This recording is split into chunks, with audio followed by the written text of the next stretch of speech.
నమస్తే బాబాయ్, మీ పేరు? నల్గొండ నరసింహారావు. బాబాయ్, మీ ఎమ్మెల్యే కన్నా లక్ష్మీనారాయణ గారి పరిపాలన ఈ 6 నెలల్లో ఆయన పనితీరు మీకు ఎలా అనిపించింది?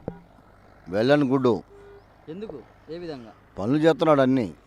ఏంటి పనులే ఉంది. ఇంతకుముందు ఫ్రీగా ఉండేది కాదు, ఇప్పుడు ఫ్రీగా ఉంది. ఏ కార్యక్రమాలు కావాలో ఆయన దగ్గర పోతే అన్ని పనులు జరుగుతున్నాయి మాకు. అది ఇంకంతకని ఇంకేం కావాలా? ఈ 6 నెలల్లో మీ సత్తెనపల్లి నియోజకవర్గంలో మీరు గమనించిన మార్పు ఏంటి బాబాయ్? గమనించిన మార్పా? సహజంగా ఎంఆర్ ఆఫీసులో కానీ ఇట్లాంటి కానీ అన్ని పనులు ఫ్రీగా అవుతున్నాయి. సచివాలయాల్లో ఏదైనా ఉంటే పని చేస్తున్నారు. గతంలో ఇవే కదా? గతంలో మేము పోయేవాళ్ళం కాదు అసలు. గతంలో సచివాలయానికి అనేది నేను 5 సంవత్సరాలు పోయి ఎరగను. 1 వే అడగలు ఎక్కిస్తే 5 సార్లు తీసేశారు. వాళ్ళు పోతే చేయమని వాళ్ళు పోవట్లే. మేము ఎంత డబ్బులు ఇచ్చే చేయరు వాళ్ళు, అందుకని మేము పోలేదు. ఇప్పుడు పోతే ఎమ్మడే చేసే పని తవ్వబడుతుంది. రేపు 2-3 రోజుల్లో రెవెన్యూ సదస్సు ఉంది. రెవెన్యూ సదస్సులు పెడితే పనులు అయితే మాకు అది కావాలి. అంతకన్నా ఏం కావాలి మాకు? వాళ్ళు మాకు రోడ్లు వేసారు, ఊరు మొత్తం మా ఊరు రోడ్లు అయిపోయినాయి. ఇంకా డ్రైనేజ్ పనులు ఉంటే చేస్తున్నారు. ఇంకా చేయాల్సిన పనులు కూడా మా ఊళ్ళో అయితే ఏం లేవు దాదాపుగా. అది ఇంకంతకన్నా ఇంకేం అవసరం లేదు. గత ఎమ్మెల్యే అంబటి రాంబాబు గారితో పోల్చుకుంటే కన్నా లక్ష్మీనారాయణ గారి పనితీరు ఎలా ఉంది? ఇద్దరి మధ్య ఉన్న వ్యత్యాసం ఏమిటి? టైం తక్కువగా ఉంది. 5 నెలలు ఏమైనా తిరగడానికి ఏముంది, అవకాశం ఉంది. అప్పుడే ఇంకా తిరగాల్సిన చాలా ఉంది. ఒకటి కాదు, ఈయన 90% బెటరు. అది బెటర్ అంటే జనం కలిసి తిరుగుతూ ఉన్నాడు కాబట్టి. అది ఆయన ఎవరు మేము చెప్పేది కాదుగా. ఆయన ఎవరు మేము చెప్పకూడదు. ఈ 6 నెలల్లో చంద్రబాబు గారి యొక్క పరిపాలన పనితీరు మీకు ఏ విధంగా ఉన్నాయి? 100% ఒకే బాగానే ఉంది. అది చేయాల్సిన పనులన్నీ చేస్తున్నాడు. అన్ని పథకాలన్నీ చెప్పినవన్నీ ఇస్తున్నాడు.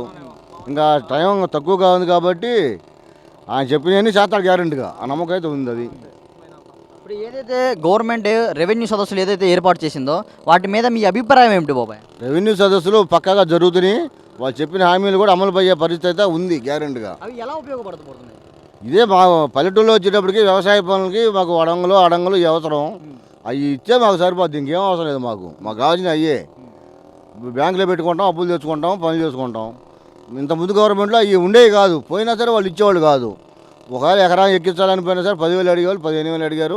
అయినా పనులు జరగవు. అవి మరి ఇప్పుడు డబ్బులు అడుగుతున్నారా? ఇప్పుడు డబ్బులు అడగట్లా. ఇంకంటే సదస్సు పెట్టింది మొన్నేగా, 3 రోజులేగా. ఇది అయిపోతే జరుగుతాయి పనులు చేరడుగా. కొన్ని అయిన వాళ్ళు అయితే మాత్రం పనులు జరుగుతూనే ఉన్నాయి. అది ఈ ప్రభుత్వం తీసుకొచ్చిన నూతన మద్యం విధానం, దాని మీద మీ అభిప్రాయం ఏమిటి? మద్యం అందుబాటు ధరల్లో ఉంటాయి. జనం కూడా సంతోషంగా ఉన్నారు. అది నాకైతే అలవాట్లేదు, కానీ జనం అయితే హ్యాపీగానే ఉన్నారు. ఉన్న మందు క్వాలిటీ బాగుందని, రేటు కూడా తక్కువ అనిపించింది. ఓకే, నాణ్యత బాగానే ఉంది. సరే, చివరిగా మీ ఎమ్మెల్యే కన్నా లక్ష్మీనారాయణ గారికి, ఇటు కూటమి ప్రభుత్వానికి, ఇద్దరికి కలిపి ఎన్ని మార్కులు వేస్తారు 100కి ఈ 6 నెలల పరిపాలన మీద? 80 మార్కులు వేస్తారు. ఈ వీడియో నచ్చితే లైక్ చేయండి. అలాగే మా ఛానల్ ని ఫస్ట్ టైం కనుక చూస్తున్నట్టయితే ఇప్పుడే సబ్స్క్రైబ్ చేసుకుని పక్కనే ఉన్న గంట సింబల్ ని యాక్టివేట్ చేసుకోండి. అప్పుడే మేము పెట్టే ప్రతి వీడియో మీకు నోటిఫికేషన్ గా వస్తుంది. అలాగే ఈ వీడియో పూర్తిగా చూసినందుకు ధన్యవాదాలు.